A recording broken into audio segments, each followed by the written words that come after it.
I'm about to try out this new lotion. It's Illiyoon Ceramide Ato Lotion.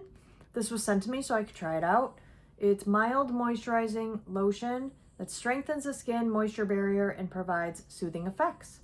It's vegan and good for sensitive skin. It says apply a generous amount to dry areas on the face and body. So first of all, I like the bottle. It's like wider than it is thin, and I don't know, it's just unique and I like the shape of it. So I'm gonna wash my face and then give it a try. I'm fresh out of the shower and need to put some lotion on my face, so I'm gonna give this a try. I love this pump here. There we go. Put about that much. That might be too much. It's very light. You can tell it's a lotion versus a cream. No fragrance. Yep, use too much. I do that all the time. It glides on really easily, like it's slippery kind of, but it feels nice. It feels extremely hydrating.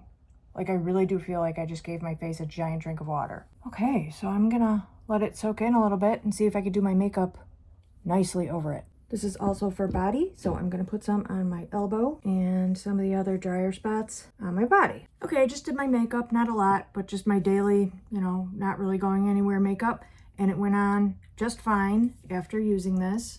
So I like to test that because sometimes when you put certain face creams or lotions on, the makeup can get like pilly, or I don't know what to call it, but it can go on, like it can mess up your makeup. This did not. Went on perfectly fine, and I will say there's something about the texture that just everywhere I put this, the skin felt so hydrated. So I do really like it, and I'll definitely keep using it, not just on my face, but all over my body.